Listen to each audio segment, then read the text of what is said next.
Bueno, chicos, hoy vamos a ver la clase de melodía y armonía vocal.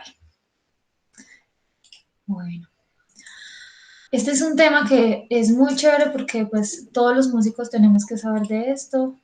Es muy interesante para las personas que no son músicos pero que quieren aprender a cantar porque representa una gran herramienta pues saber tener este tipo de conocimientos. Entonces, lo primero que tenemos que saber es que la música es el lenguaje universal por excelencia. Y al decir esto, tengo que hacer como una aclaración. La música es un lenguaje, no es una lengua. ¿Qué quiere decir esto? El lenguaje significa dos cosas. Es la capacidad de comunicarnos o también la cantidad de signos y símbolos que tenemos para poderlo hacer. Estos signos y símbolos comprenden todas las lenguas. Entonces, la música es un lenguaje porque estos signos y símbolos son comunes a todas las lenguas y no hay necesidad de utilizar el lenguaje verbal para poderse comunicar por medio de la música. Entonces, hace parte del lenguaje. Ok, sí, entonces, a ver, por ejemplo, un buen ejemplo de esto es cuando, por ejemplo, las orquestas que son, por ejemplo, la Orquesta de Berlín, la Orquesta de Francia, que son como tan famosas y de tanto nivel, allá trabajan personas de todo el mundo, lo que quiere decir que, pues, son personas que hablan diferentes idiomas. Puede haber personas que hablen más de dos idiomas, puede haber personas que solamente hablen un idioma. Um, y supongamos que hay personas que no se pueden comunicar entre sí porque si digamos que hay una persona que habla inglés, japonés y francés, hay otra que solamente habla italiano o que habla, no sé, español, catalán y portugués. Entonces, lo que tienen para poderse comunicar en su trabajo es la música. Lo que permite esto es la partitura y el director. Y también pues el conocimiento musical que ellos tengan. Entonces, eso es lo interesante de la música, que hay como un acercamiento cultural y un intercambio cultural también entre las personas que ni siquiera pueden hablar el lenguaje hablado entre sí, sino por medio de la música. Entonces, hoy en día también hemos visto, gracias o debido a la pandemia, acercamientos musicales e intercambios culturales entre diferentes personas de todo el mundo. Entonces, sí, es muy interesante también ver eso. Ah, Analizando por encima, porque este tema es muy extenso, la música y el lenguaje hablado, hay unas propiedades que son comunes a ambos. Por ejemplo, a ambos se les puede hacer análisis acústico porque pues, ambos lenguajes o ambos métodos de comunicación funcionan por medio del habla o no siempre el habla, sino por medio de instrumentos musicales también, en el caso de la música. Y en el caso también de la música, pues tenemos la voz cantada más el lenguaje. Entonces, a ambos se les puede hacer análisis de ritmo, cuando hablamos de poesía, análisis de métrica, al igual que la música, pues cuando la música utiliza el lenguaje hablado o hablado no, sino utiliza algún idioma en música cantada. Cuando se habla del léxico musical, cuando hay un metaconocimiento de la música, es decir, cuando se habla sobre la música, se utiliza el lenguaje hablado. También sobre el procesamiento de la armonía, y cuando hay un análisis, es decir, cuando hay metaconocimiento. Entonces, la música también utiliza signos o signos, bueno, algunos de esos signos del lenguaje de puntuación los utiliza como herramientas para, para ser utilizados de manera musical. Ok. Cuando es música cantada, todo lo que tenga que ver con lenguaje, prosodia, eh, fonética, sintaxis, todo eso tiene que ver también con la música. Entonces, hablemos ya de los componentes musicales propiamente. Por ejemplo, el ritmo, la melodía, la armonía, que vienen todos juntos. Cuando escuchamos una canción, um, tiene más sentido la música cuando tiene en sí ritmo, melodía y armonía. Aunque hay canciones que solamente tienen ritmo, hay canciones que solo tienen melodía y hay canciones que solo tienen armonía y ritmo o solo armonía. También existe.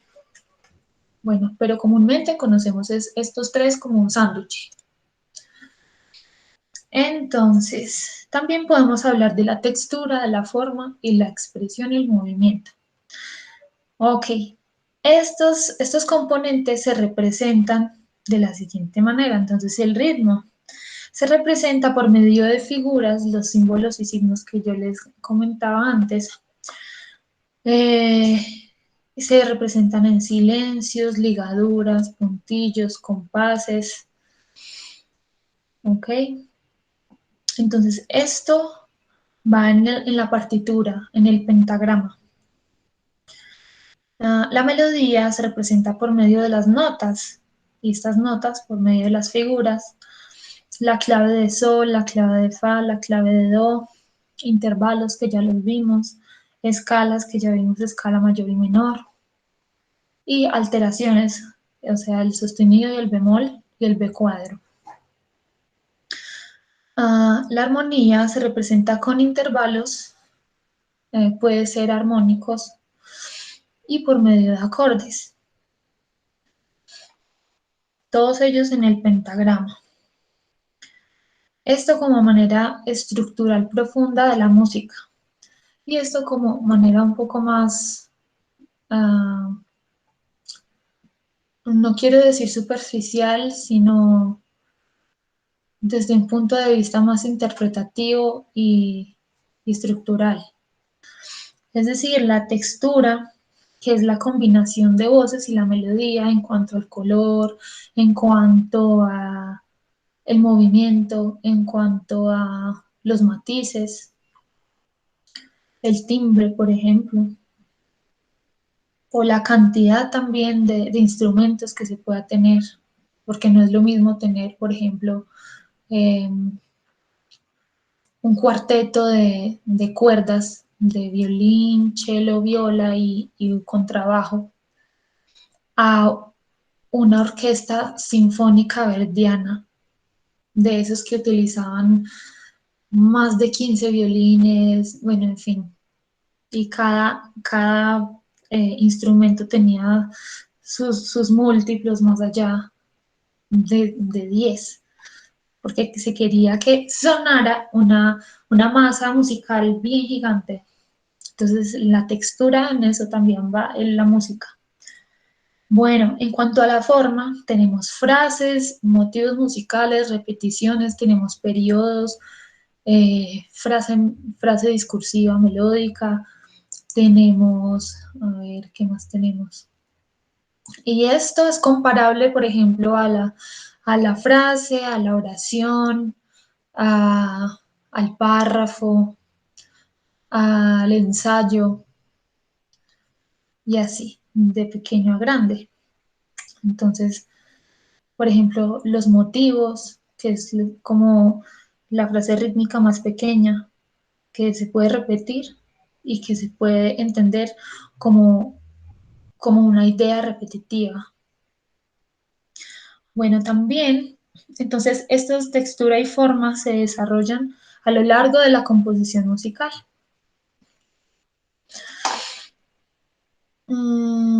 Bueno, la expresión y movimiento tiene que ver con el tempo, con la dinámica, con el carácter. Con el tempo, porque nos pueden decir, por ejemplo, aquí dice, y se utilizan términos de diferentes idiomas, italiano, francés, alemán, español, latín. Entonces, podemos estar hablando, por ejemplo, de alegreto, de largo, de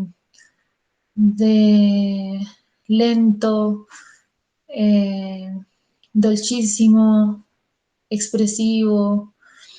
Son indicaciones que nos permiten interpretar mejor las notas que están ahí presentes en el pentagrama. Exacto, entonces todo esto tiene mucho que ver también con el lenguaje, porque como pues hice la analogía o la similitud aquí sobre el párrafo, sobre estas cosas, aquí sobre el punto, la coma, el punto y coma, el guión, bueno, todas estas cosas funciona de manera parecida. La música también se divide en frases, en ideas, se repiten las ideas, se experimenta con esas ideas. Entonces es muy, muy, muy interesante. Bueno, pero entonces ahora hablemos de las definiciones. La melodía es una sucesión coherente de notas.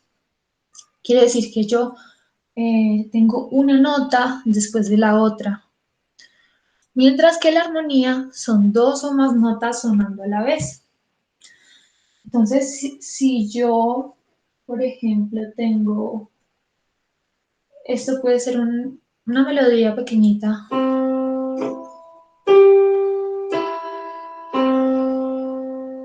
Eso puede ser una melodía o parte de una melodía. ¿Escucharon el piano? Sí, profe. Ok, perfecto. Gracias. Entonces, sí, esto puede ser una melodía, pero la armonía con esas mismas notas, estoy tocando do, mi, sol, mi, do. La armonía sería tocar esas notas al mismo tiempo y eso sería el acorde. Por lo cual yo puedo, ahí dice dos o más notas sonando a la vez, yo puedo utilizar solamente do, mi, o puedo utilizar solamente do, sol o do, do y así sucesivamente. Pero entonces la construcción más común de los acordes son de a tres notas o de a cuatro notas. Ok. Profundizando más en el concepto de armonía, podemos decir que es la estructura de la música.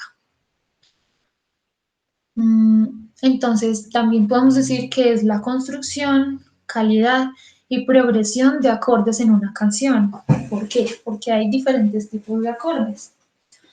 Tenemos entonces el acorde mayor, el acorde menor, el acorde disminuido, el acorde aumentado y bueno, muchas más clases de acordes. Acorde de pronto con novena y así, con séptima, con treceava, en fin. Y esto se utiliza para darle matices y a la música y representar emociones más complejas. Entonces, bueno, también es común a los instrumentos melódicos y armónicos. ¿Por qué digo esto? Porque, bueno, pues están los instrumentos armónicos como el piano, como la guitarra, que son armónicos, es decir, que pueden tocar dos o más notas a la vez. Pero también hay instrumentos melódicos como la voz o, aunque ya se ha demostrado que puede ser un instrumento armónico, pero con muy poco alcance. Es decir, que podemos cantar dos o más notas a la misma vez. Bueno, entonces También otros instrumentos como la flauta dulce, como el violín, como el clarinete, son instrumentos melódicos también. Ver, bien. Entonces, recordemos cómo es la estructura de una escala mayor. Entonces, una escala es pasar de una nota a otra con una secuencia lógica. Entonces, esta sería la escala de Do. Bien. Entonces, recordemos que a partir de cada una de esas notas puede salir un acorde. Entonces, y cada una de esas notas de la escala tiene una función. Esto sí es nuevo. Entonces, por ejemplo, voy a comparar esto con un sistema solar. Entonces, pensemos que esta primera nota, que es la nota más importante de la escala, se llama la tónica. Pero vamos a compararla con el Sol. ¿Por qué con el Sol? Porque el Sol es el astro estelar que tiene más gravedad en cuanto a astros estelares tenemos alrededor. Entonces el Sol es el que compone nuestro sistema y por lo tanto es el protagonista de esta escala. Entonces, bueno, la tónica es la nota que tiene más gravedad. Es decir, todas las demás notas tienden a ir hacia la tónica en algún grado, como de intensidad. Quiere decir que todas estas notas sacan acordes y que todos estos acordes tienen algún grado de tensión. Entonces, esta es la tónica, el acorde de Do, así como lo vemos acá, el acorde del Do. Luego seguiría el acorde de Re, ¿por qué? Porque sigue la nota Re. Bueno, entonces la disposición de esos acordes puede ser mayor, menor o disminuida. ¿Por qué? Porque se toma desde la base de Do mayor, es decir, las notas en el piano, solamente las teclas blancas desde la nota Do. Si yo toco solamente desde Do hacia allá, todas las teclas blancas me da la escala de Do mayor. Y siguiendo esta misma lógica, si hacemos acordes primera, tercera y quinta, solamente con teclas blancas, entonces desde el anotado me daría un Do mayor. Si yo voy desde Re, solamente tocando primera, tercera y quinta, en las teclas blancas me daría un Re menor. Entonces entiéndase que todas estas notas, de esas notas voy a sacar acordes solamente tocando teclas blancas, por lo tanto me va a dar acordes diferentes. Por ejemplo, si toco desde la nota Mi, me va a dar un Mi menor. Entonces tenemos acorde mayor, acorde menor, menor. Y aquí si toco desde Fa, me va a dar un acorde mayor porque estoy tocando solamente teclas blancas. Desde Sol me va a dar otro acorde mayor. Desde La me dará un acorde menor. Y si solo toco teclas blancas desde Si, me va a dar un acorde disminuido. Ok, entonces eso en cuanto a la escala mayor. Entonces, no sé si ustedes hayan escuchado, no sé, canciones en las que en el coro llegan solamente hasta la quinta, hasta la dominante. La quinta nota, el quinto acorde de la escala es dominante. Quiere decir que nosotros esperamos siempre que de esta dominante pasemos a, porque la tónica, esta nota, o es el acorde que sale de esa nota, nos da una sensación como de paz, como de tranquilidad, porque estamos en una zona de reposo, porque es la nota que más tiene gravedad.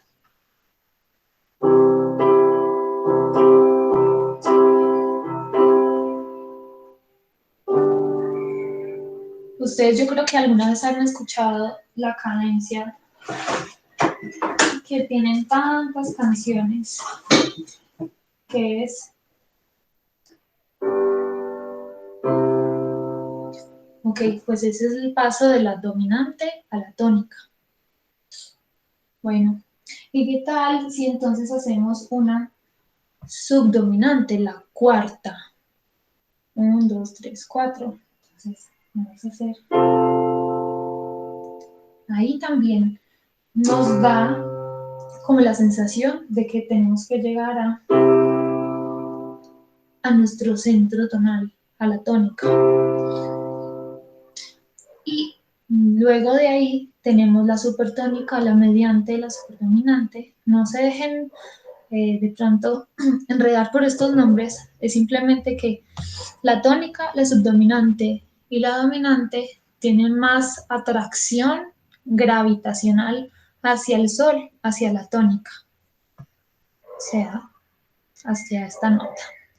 Y lo mismo, la última nota antes de llegar otra vez a la octava de la tónica, que sería...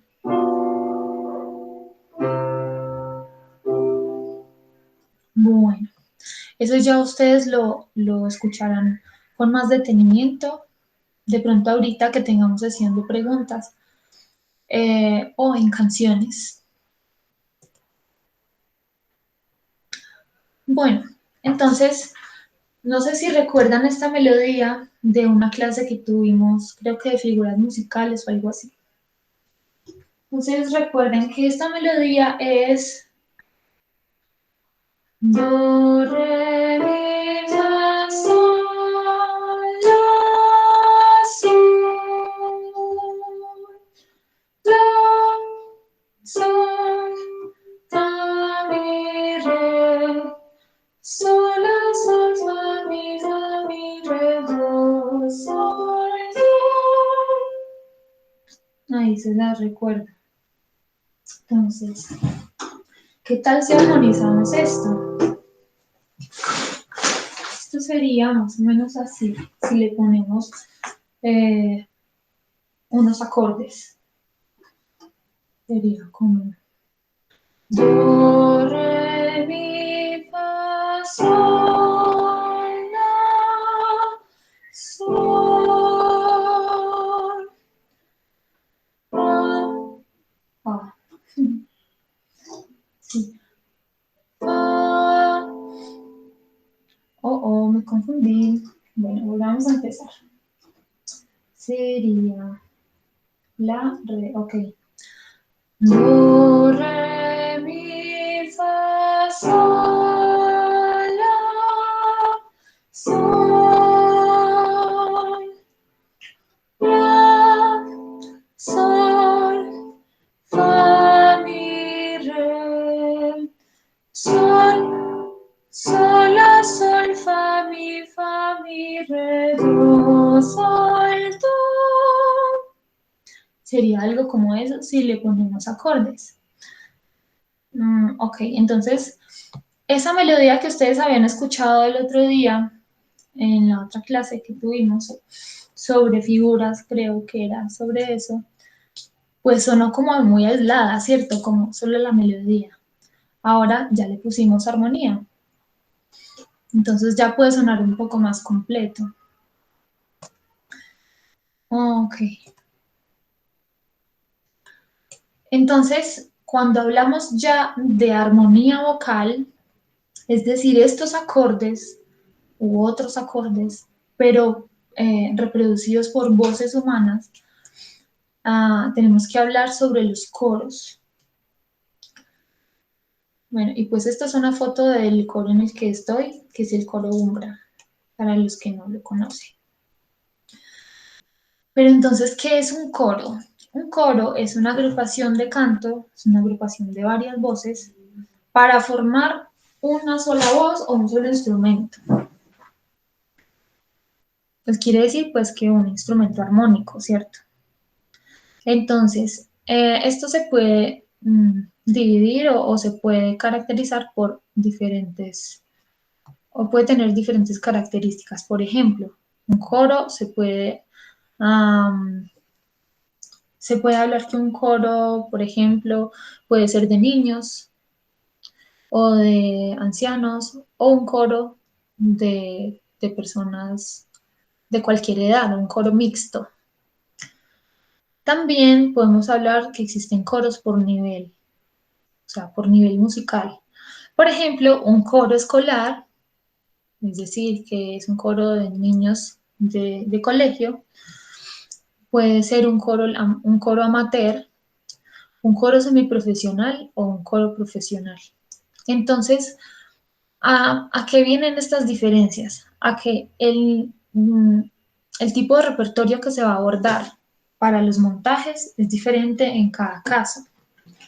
O el tipo de resultado también que se va a tener en cada caso es diferente. Ok. También se puede decir que un coro es diferente según su número de integrantes. Por ejemplo, un coro de cámara. Un coro de cámara puede ser de 4 personas, puede ser de 3, puede ser de 8, y bueno, sí. Es decir, un número corto o un poco número de integrantes. También podemos llamar, pues se puede decir que es de cámara o se puede decir, si son 4 personas, se puede decir que es un cuarteto, si son 5 es un quinteto, sexteto, septeto, octeto, noneto, ¿cierto? Bueno, también pues el coro normal, que bueno, por lo general los coros tienen por ahí unas, no sé, de 20 a 40 integrantes.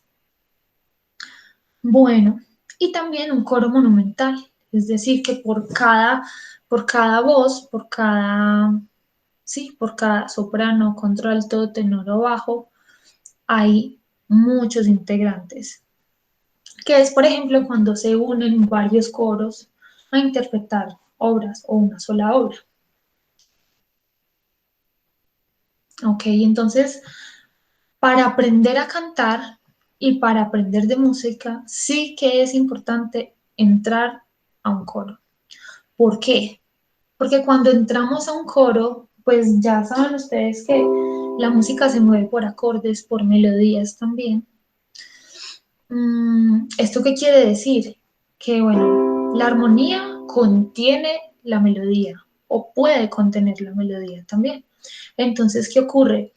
Um, unas voces hacen la estructura o sí, cantan la estructura de la canción, mientras que otras voces cantan la melodía, la parte de arriba.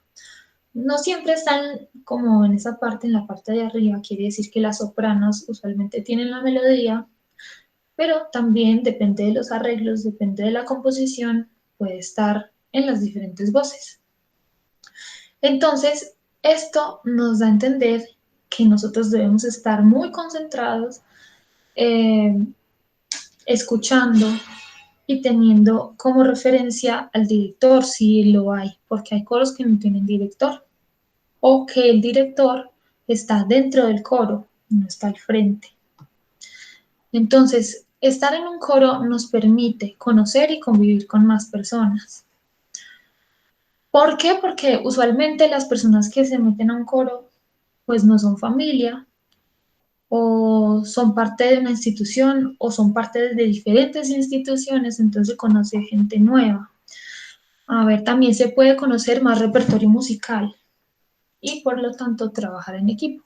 ¿Por qué? Porque hay personas que conocen ese repertorio, entonces le pueden ayudar a uno a aprendérselo, o si uno tiene dificultades con alguna obra, entonces podemos pedir ayuda a los compañeros. Por lo tanto, hay que trabajar en equipo. También para los montajes se necesita trabajar en equipo.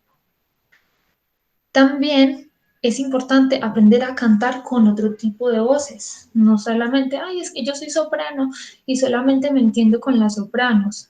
No, porque muchas veces la armonía coral requiere que, digamos, las contraltos y las sopranos hagan voces paralelas y se necesita tener un buen ensamble de esas voces. O se necesita que haya una buena afinación entre los bajos y los tenores, por ejemplo, que es muy común.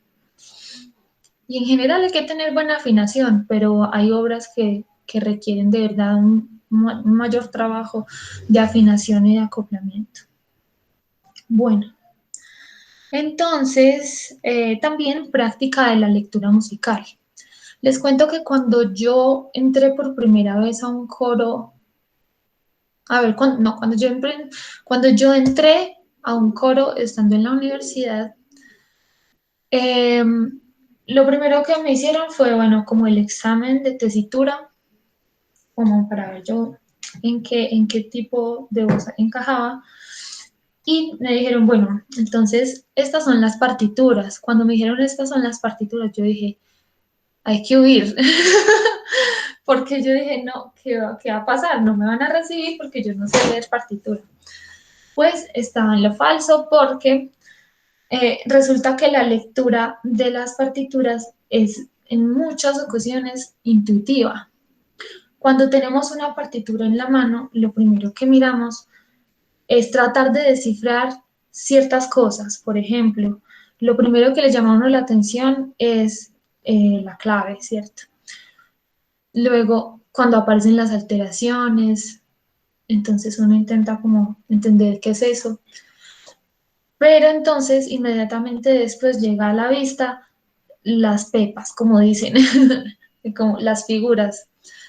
Y si hay semicorcheas o corcheas muy juntas y muy rápidas, entonces uno se asusta. Pero el movimiento de esas figuras musicales dentro de la partitura le ayuda a uno intuitivamente a saber cuáles son las distancias y cuál es el ritmo de esa partitura. Entonces, de esa manera uno aprende también a leer partitura o a entender la música desde la partitura.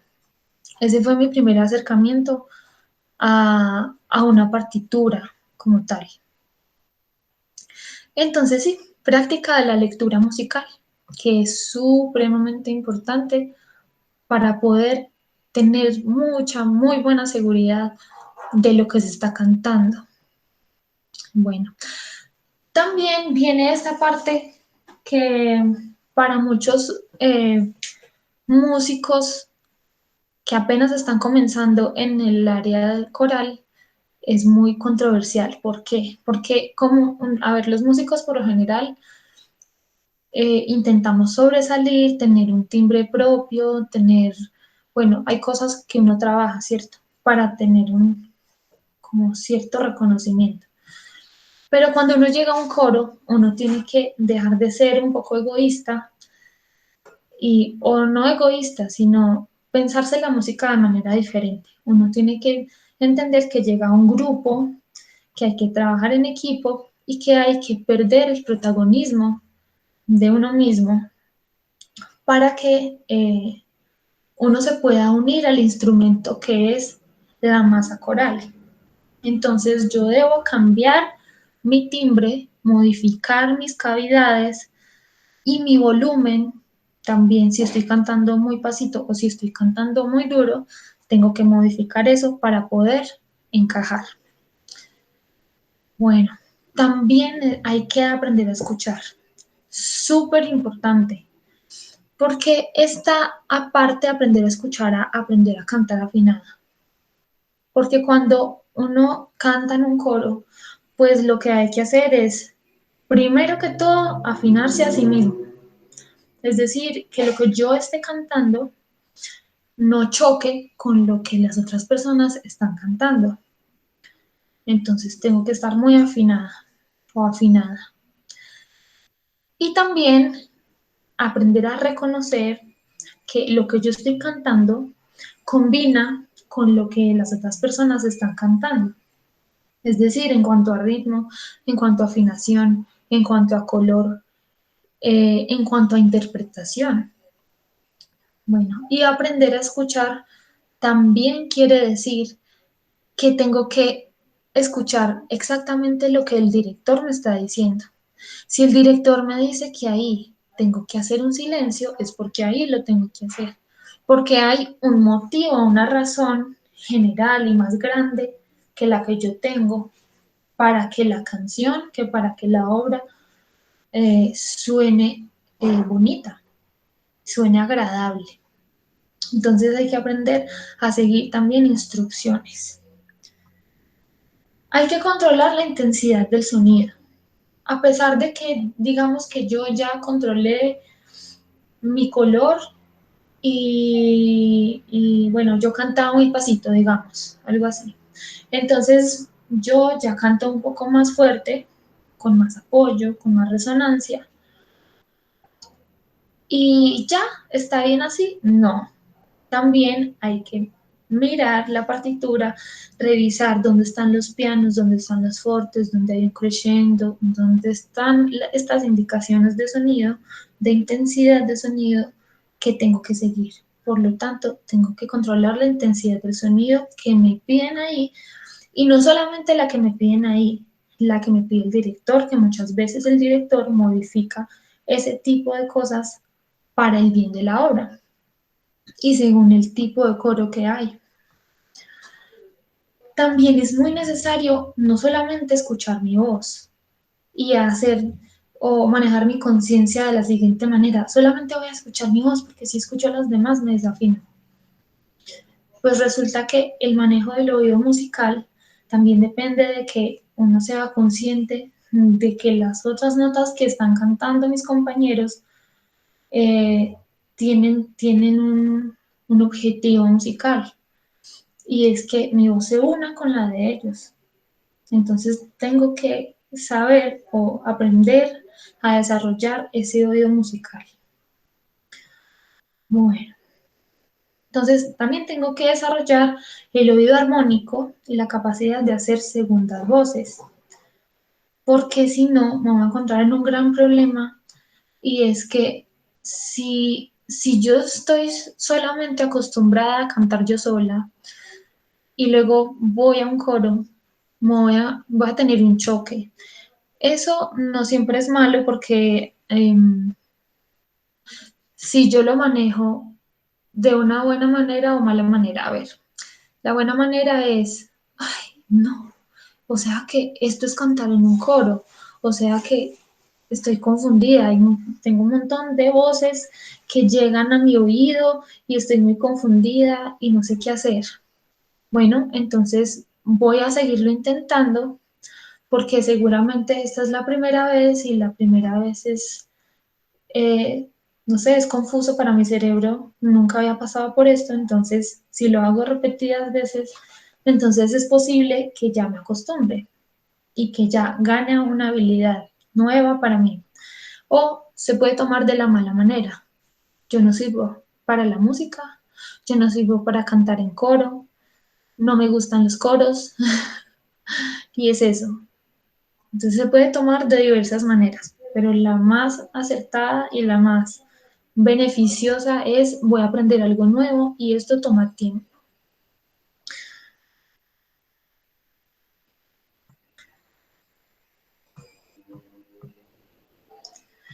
Bueno, entonces yo les quiero mostrar estos dos videitos.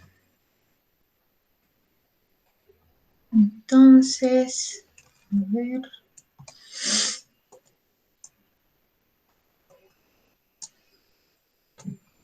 Primer videito.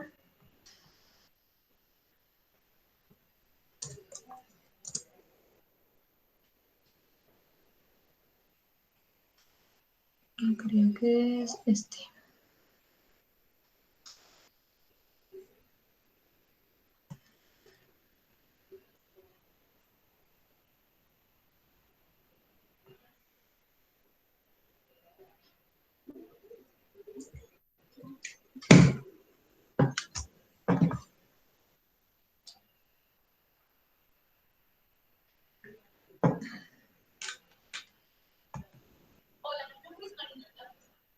postre. Y en este video quiero compartir contigo algunos tips de sugerencia para que puedas ir desarrollando las habilidades básicas que se necesitan, para que puedas aprender a hacer ciertas cosas con armonía.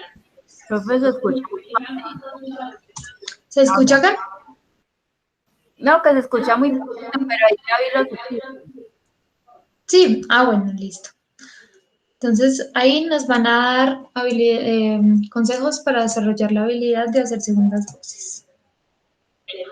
Y en un principio yo no quisiera abordar mucho la parte teórica, me gustaría que empezáramos más de una forma intuitiva, aunque poco a poco tendremos que inevitablemente adentrarnos en el mundo de la teoría musical y de en este video básicamente quiero compartirte cuáles habilidades necesitas ir trabajando para que esto se vuelva mucho más intuitivo y más fácil para ti. Y bueno, en las siguientes partes de esta serie ya iré dando ejercicios mucho más específicos para irte llevando. Si te parece bien, empezamos. Para que puedas desarrollar tu habilidad para crear habilidades musicales exitosas, es muy importante que le dediques tiempo primero a trabajar en perfeccionar tu habilidad natural para evitar que puedas ser precisa, es decir, en tu capacidad de ser muy apuntado. Para que puedas lograr esto es bien importante que tu cuerpo esté preparado para que pueda funcionar y conectarse adecuadamente, que practiques y te acostumbres a los sonidos de la escala. ¿Por qué es importante esta parte de hacer escalas?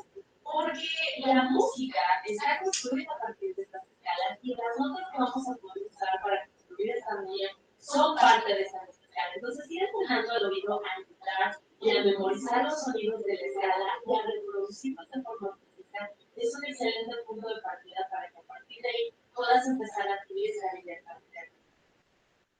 Otra habilidad que también es muy importante que desarrolles es tu capacidad auditiva para distinguir los sonidos que componen la armonía o el acompañamiento de la canción. ¿Por qué es importante que tu oído empiece a distinguir esos sonidos? Porque justamente a partir de estos sonidos es que podrás ir seleccionando puntos de partida para construir tu segunda voz, tu armonía vocal. Entonces, puedo yo escuchar un acorde, una suma de notas y saber que hay alguien.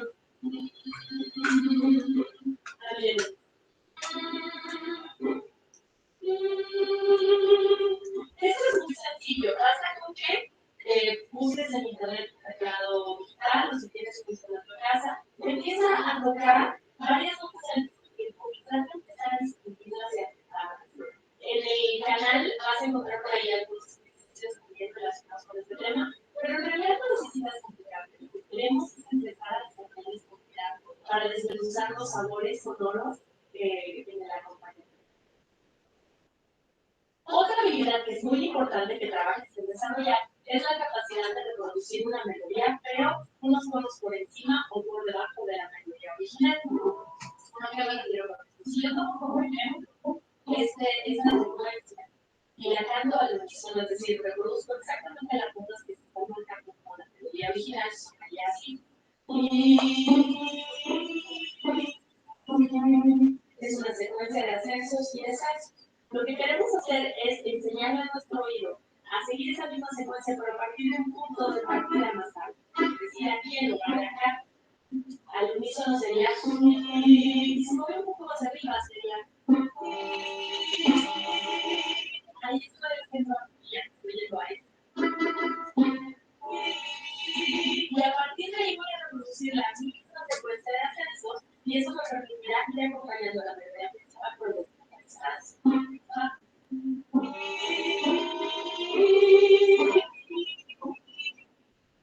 Y eso puede ser desde la distancia que se llama intervalo de tercera o desde más arriba.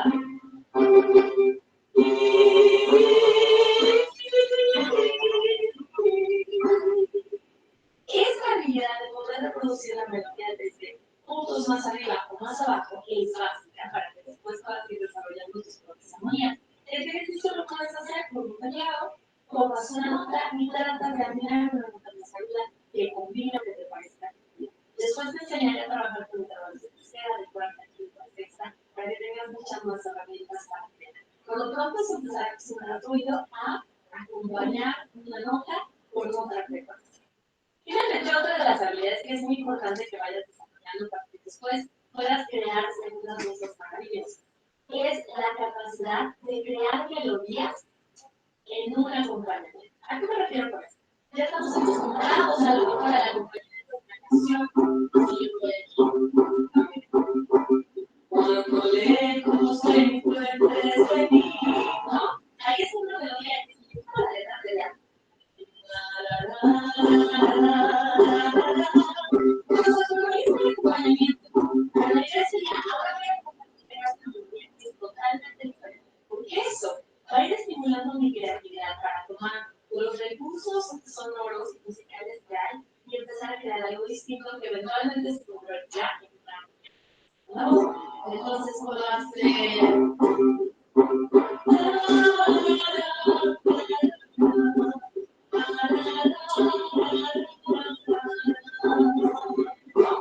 Para este ejercicio lo que yo te recomiendo es que te pongas a bajar karaokes o en YouTube pongas karaokes de canciones que conozcas porque ahí está el ejercicio.